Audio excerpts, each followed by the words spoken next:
Bonjour à tous, bienvenue pour cette 15e vidéo de la chaîne. Déjà, on va s'attaquer à un exercice 5 étoiles vraiment costaud, les plus durs exos du polycopier transition terminale prépa proposé par le lycée Louis-le-Grand. Aujourd'hui, on s'intéresse à une suite définie par un premier terme, U0 égale à 1.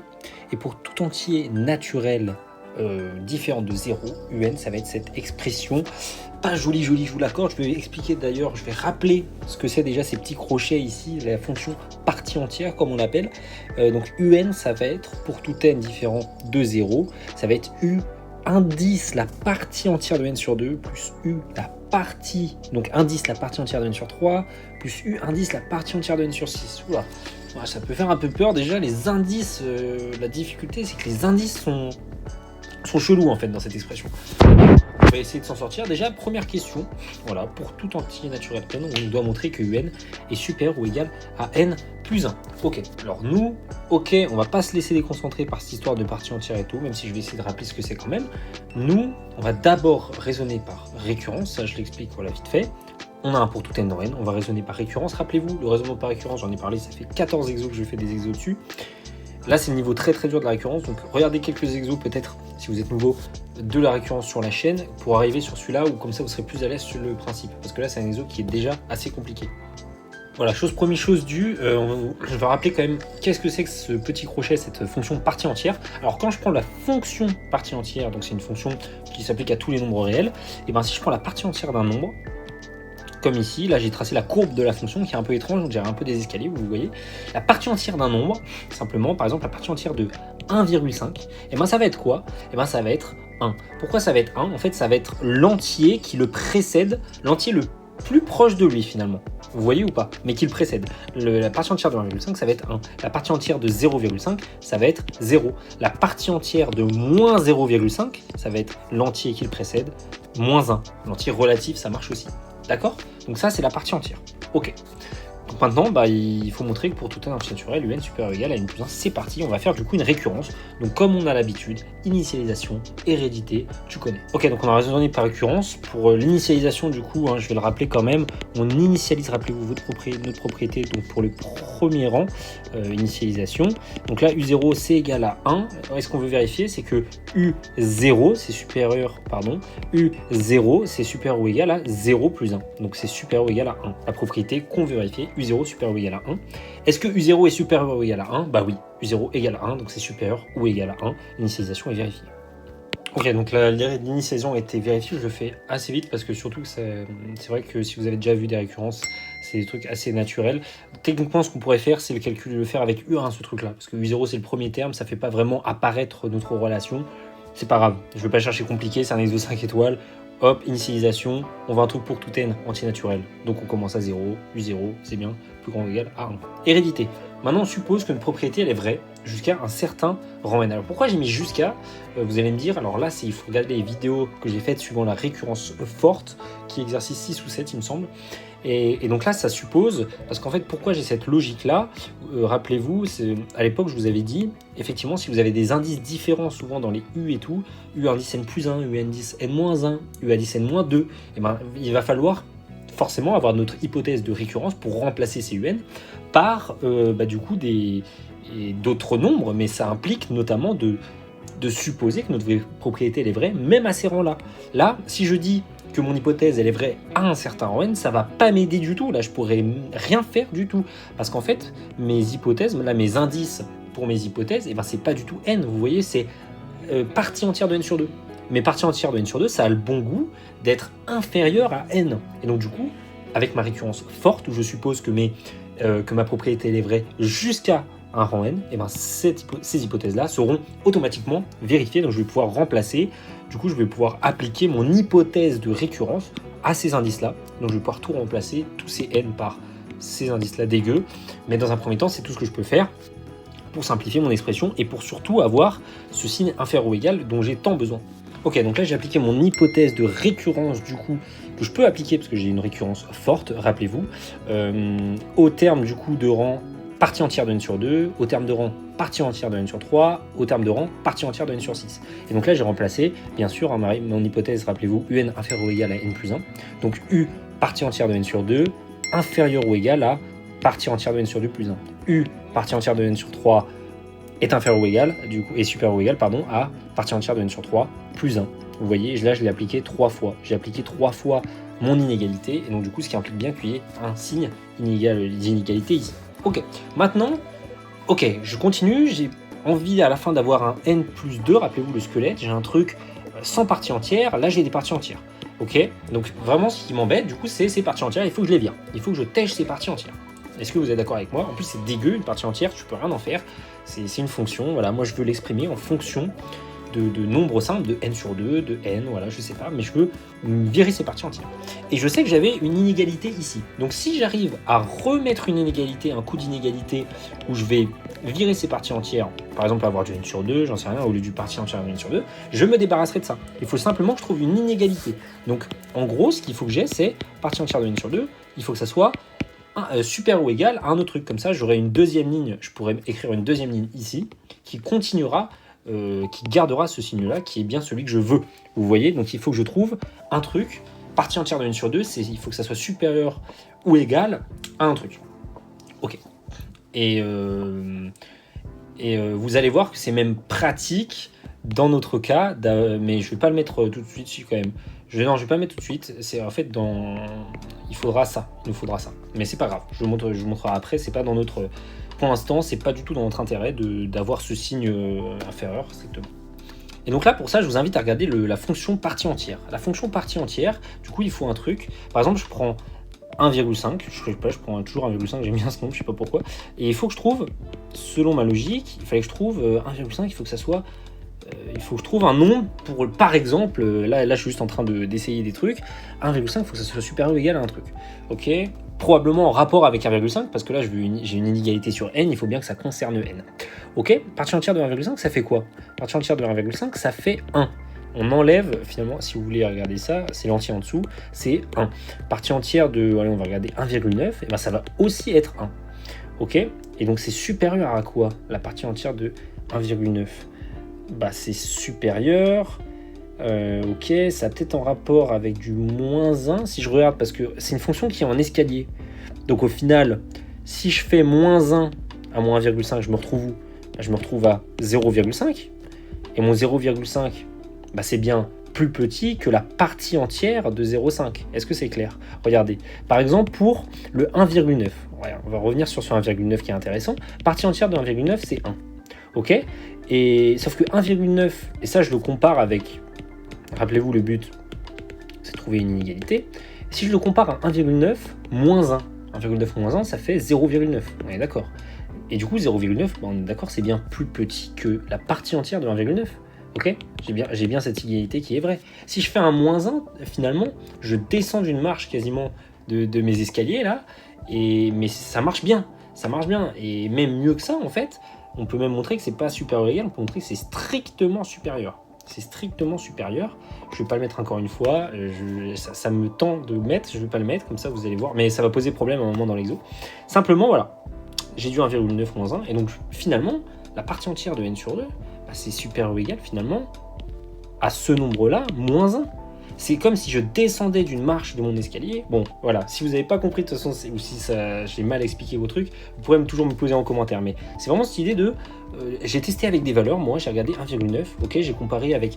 Et j'ai fait un moins 1, parce que moins 1 plus 1, c'est des opérations qui sont assez simples. Et puis en plus, avec des escaliers, des fonctions d'escalier, si je fais du moins 1 ou du plus 1, je sens que je vais me retrouver facilement en dessus ou en dessous de la valeur souhaitée. Donc là, voilà, n sur 2 c'est supérieur ou égal à n sur 2 moins 1. Et donc là, bah, cette expression-là, enfin, d'ailleurs, plus dans le terme général, je peux même écrire que la partie entière finalement de n, c'est supérieur ou égal à n moins 1. Et ça, je vais l'appliquer pareil à mes cas n sur 2, n sur 3, partie entière de n sur 6, etc. Regardez, si je l'applique pour n sur 2, ma propriété ici, ça me fait quoi? Bah, c'est supérieur ou égal, mon truc, un plus 1, c'est supérieur ou égal à n sur 2 moins 1 plus 1. Et là, je vais appliquer la même chose à mon partie entière de n sur 3. Partie entière de n sur 3, c'est supérieur ou égal à quoi? Bah, n sur 3 moins 1 plus 1. Parce qu'il y avait le plus 1 tout à l'heure. Et partie entière de n sur 6, c'est supérieur ou égal à quoi? Bah, n sur 6 moins 1 plus 1. Et là, regardez ce qui est joli. Hop, les moins 1 plus 1, ils sont jolis, ils dégagent. Très joli. Qu'est-ce qui me reste maintenant? Il va me rester n sur 3, n sur 6, plus n sur 2. Pardon. j'ai fait une erreur depuis le début qui est, hop, mon n plus 1, et je pense que vous l'avez vu chez vous, mon n plus 1, c'était bien ça depuis le début. Donc là, j'ai des plus 1 de partout, de partout, de partout, de partout, voilà. Et ça, du coup, c'est égal à, je vais mettre au même dénominateur tout sur 6, du coup, ça va me donner du 3n plus 3 ici, là, ça va me donner du 2n plus 2, et là, du n plus 1, et le tout divisé par 6. Ça, c'est égal à quoi? C'est égal à 6n plus 6 divisé par 6, tout est au même dénominateur, on peut mettre du n plus 1. Et donc là, un plus 1, finalement, c'est supérieur ou égal à n plus 1. Est-ce que c'est ce que je voulais? Eh ben non, c'est pas ce que je voulais. Moi, je voulais du n plus 1 supérieur ou égal à n plus 2. Bon, petite galère la team. Comment je m'en sors? Eh ben en fait, c'est là que mon inégalité stricte, et là ça vous rappelle normalement peut-être un peu les probabilités, je vais vous expliquer, pour ceux qui ont fait proba du coup en terminale un petit peu aussi, c'est qu'en fait, là, l'inégalité que j'ai marquée, là, partie entière de n supérieur ou égal à n-1, et ben en fait c'est une inégalité qui est stricte, Si vous regardez bien, la partie entière de n, ça sera toujours strictement plus grand que n-1, toujours. Et donc en fait, ce qui est pratique avec ça, d'ailleurs, vous pouvez, si vous voulez vous amuser à le démontrer, vous pouvez le démontrer en utilisant cette définition de la partie entière, si vous voulez, cette caractérisation de la partie entière. C'est pas ce que je veux faire ici, moi c'est plus l'intuition qui m'intéresse là, mais donc c'est strictement. Et en fait, pourquoi je l'ai pas mis au début? Parce qu'au début, ça ne me semble pas évident de mettre un strictement. Parce que moi, mon hypothèse de récurrence, eh ben, j'ai un supérieur ou égal. J'ai pas un strictement. Donc au final, et moi c'est ce que j'avais fait au début, j'avais pas mis strict. Et c'est après, je me suis rendu compte que mon truc marche pas. Par contre, si regardez, si je mets un script, et c'est légitime de le faire, puisqu'on a vu que du coup, hop, tac, c'est ça, ouais, que mon truc marchait pas, si j'avais pas de strict, et là, du coup, j'ai raffiné un peu mon inégalité, et là, qu'est-ce que j'ai? J'ai une n plus 1 qui est strictement supérieure à n plus 1. Sauf qu'en fait, là j'ai un truc super important, et là peut-être vous l'avez pas, si vous l'avez pas rencontré une fois, mais là maintenant que vous l'avez rencontré, vous le saurez. Et ben un plus 1, si vous regardez bien la définition, et ben en fait un, la définition, en fait un c'est tout le temps un entier positif. Là par exemple U0 c'est 1, U2 ça va être des sommes, en fait c'est les sommes des termes d'avant, mais les sommes des termes d'avant c'est que des entiers. Si on regarde même pour le terme 0, c'est un entier, donc quand je vais faire U1, ça va être 3 fois U0, vous pourrez vous convaincre, mais 3 fois U0, ça fait quoi? Ça fait 3, c'est un entier. Et en fait, à chaque fois, je vais sommer des entiers pour avoir mon terme d'après. Donc en fait, j'aurai tout le temps un entier. Donc UN, c'est des suites d'entiers. Et donc qu'est-ce qui est important là-dedans? C'est qu'en fait, si là j'ai du N plus 1, l'entier d'après c'est quoi? C'est N plus 2, c'est celui que je voulais choper. C'est top, parce que je sais que UN plus 1, il est plus grand. Donc il est dans cette partie-là, là j'ai du N plus 3 si vous voulez, UN plus 1 est plus grand que N plus 1. Mais donc qu'est-ce qu'il a le choix d'être UN plus 1? C'est au minimum, c'est N plus 2. Vu que c'est qu'un entier, on sait que c'est un entier, et ça peut pas être N plus 1, c'est strictement supérieur à N plus 1. Donc c'est supérieur ou égal à N plus 2, c'est exactement la même chose. C'est comme si je disais, soit c'est N plus 2, soit c'est plus grand que N plus 2. Ok, donc N plus 1 supérieur ou égal à N plus 2. Est-ce que c'est ce qu'on voulait montrer? Oui, maintenant on a bien chopé. Et effectivement, c'est là que c'est complexe. Moi au début, quand j'avais fait l'exo, j'avais pas mis cette inégalité stricte, il a fallu aller la chercher à la mano, et c'est pas forcément le truc le plus évident. Ok, donc conclusion, ma propriété, on a bien vu, elle était héréditaire et elle est aussi initialisée. Donc d'après le principe de récurrence, pour tout entier naturel n, N plus 1, c'est supérieur ou égal à N plus 1. Super. Maintenant, on peut passer à la deuxième question. Il y a une petite erreur, je crois, dans l'énoncé, parce que j'ai regardé sur d'autres sites, il me semble qu'il y a une erreur dans l'énoncé. Il faut trouver un entier C strictement positif, tel que, pour tout n entier naturel, donc encore une récurrence, UN c'est cette fois-ci inférieur ou égal à C fois n, tel que ce grand C fois n. Ok, donc comment est-ce qu'on va faire ça? Et là, il faut le trouver, cet entier C, donc déjà, il faut se donner une idée de à quoi la suite ressemble. Donc on va calculer les premiers termes. Ok, c'est parti. Alors on va calculer du coup les premiers termes de notre suite. U0, on avait vu que c'était égal à 1. U1, j'ai juste remplacé ici mes n par des 1 du coup, et j'ai U partie entière de 1 sur 2, plus U partie entière de 1 sur 3, plus U partie entière de 1 sur 6. Ok, qu'est-ce que ça vaut ça? Déjà on va calculer les parties entières pour savoir quel indice on calcule.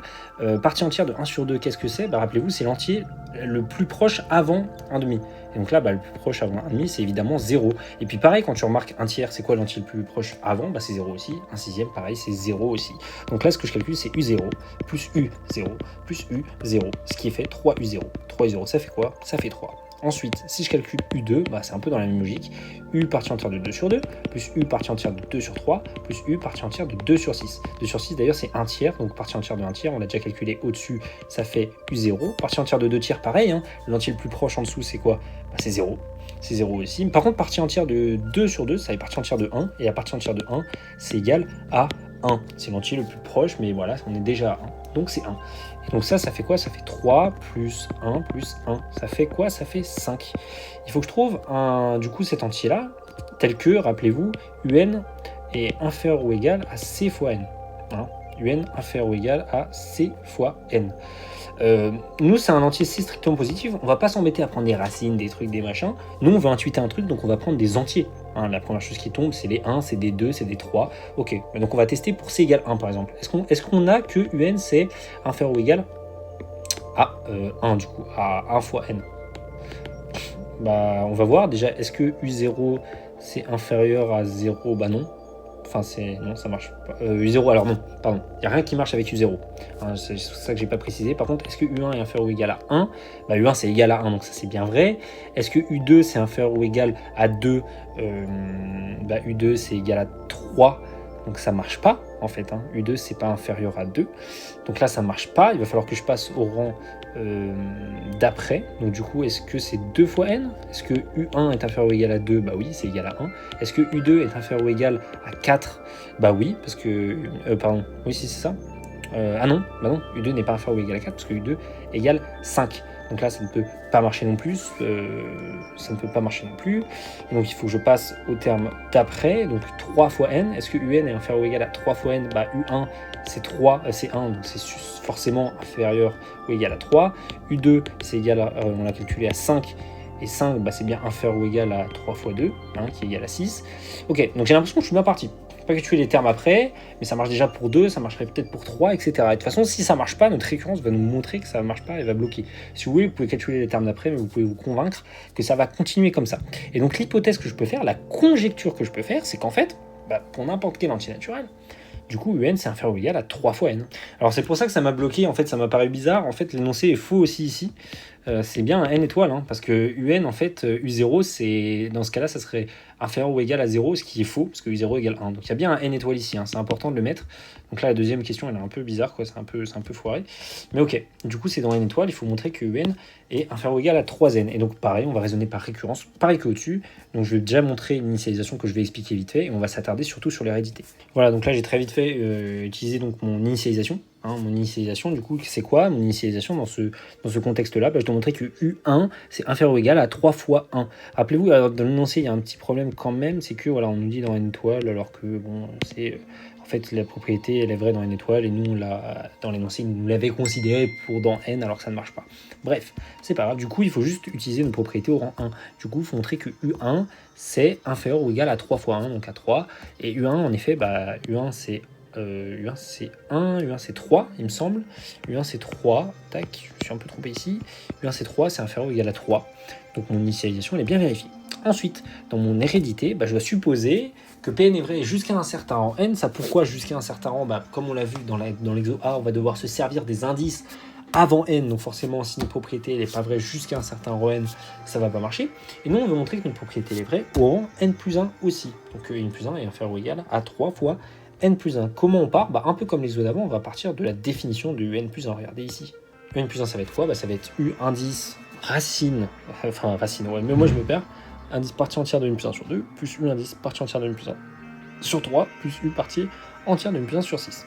Ok? Et donc ça, bah, pareil, avec notre hypothèse de récurrence, on peut dire que ça c'est inférieur ou égal à quoi? Bah là, c'est inférieur ou égal à 3 fois. Rappelez-vous, on utilise cette hypothèse de récurrence ici. Hein. Donc UN, U indice n plus 1, U indice partie entière de n plus 1 sur 2, c'est inférieur ou égal à 3 fois partie entière de n plus 1 sur 2. Ici, pareil, U partie entière de n plus 1 sur 3, c'est plus petit, strictement plus petit ou égal d'ailleurs à partie entière, 3 fois partie entière de n plus 1 sur 3. Et on peut même raisonner avec cet indice-là, comme ça, exactement pareil que les autres. Et là, il va me falloir, alors déjà, je peux factoriser. Important, les gars, j'ai du 3 partout. Premier réflexe, je factorise. Tac, c'est le réflexe. C'est le réflexe. N plus 1 sur 6. Et là, j'ai ça. Maintenant, il me faut du coup, pareil que dans la question A, c'est un peu la même logique. Alors, il faut deux trucs. Il faut que je me débarrasse de cette partie entière qui me fait chier, et il faut que je garde cette idée d'inégalité. Donc, il faut que j'ai soit une égalité, soit que je recale un coup d'inégalité là-dedans. Et donc, si je recale un coup d'inégalité, il faut que j'ai une inégalité avec un nombre quelconque de la partie entière, que ici, je vais pouvoir appliquer à n plus 1 sur 2, n plus 1 sur 3 et tout. Et il faut que ça soit inférieur ou égal à un autre truc, pour que je puisse conserver cette histoire d'inégalité. Ok, partie entière de x, du coup, c'est inférieur ou égal à quoi, à votre avis? Vous pouvez tenter des trucs.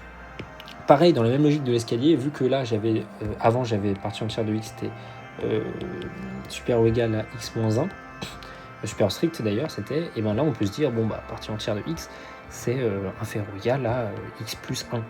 Ce qui est vrai, c'est d'ailleurs strict d'ailleurs, mais en fait, le problème ici, c'est que si vous faites ça, votre récurrence ne va pas marcher, vous allez avoir un truc trop grand.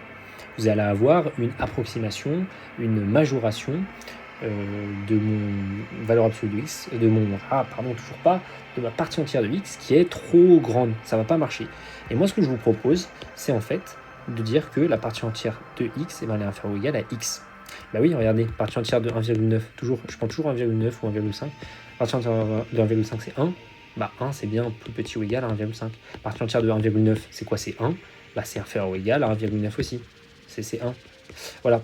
Donc en fait, il y a toujours cette logique-là. Et là, si j'utilise ça, regardez ce qui va être par magie, je vais avoir du n plus 1 sur 2, du coup. Ça va être inférieur ou égal à n plus 1 sur 2. Ici, lui, ça va être inférieur à n plus 1 sur 3, inférieur ou égal. Puis, ça va être inférieur ou égal, du coup, à x. Donc, à x, et là, je l'ai appliqué à partie entière de n plus 1 sur 6. Donc, ça me donne ça. Et puis là, rappelez-vous, ce truc-là, qu'est-ce que ça me donnait? Je l'avais calculé en A, ça me donne exactement n plus 1, ce qui est un sacré bonheur, parce qu'en fait, c'est exactement mon hypothèse ma propriété au rang n plus 1. Donc là, je peux mettre donc Pn plus 1 est vrai. Alors, ce que vous aurez pu aussi deviner, c'est que si vous avez factorisé aussi, vous reconnaissiez, ici, vous reconnaissiez que c'était n plus 1 si jamais j'enlevais les parties entières. Et donc, vous aurez pu vous dire, pour gagner, pour que j'arrive à ça, il faut que ce truc-là, il faut que je le transforme en n plus 1. Et donc, du coup, vous auriez pu avoir cette idée-là aussi d'avoir sur inférieur ou égal à x qui pop pour pouvoir tèche ces parties entières. C'était aussi ça la logique, mais c'est vrai qu'il ne faut pas tomber dans le panneau de mettre un plus 1 ici, ce qui est vrai, ce qui est vrai aussi d'ailleurs, mais qui va vous donner une inégalité trop grande qui ne va pas vous permettre d'arriver au résultat.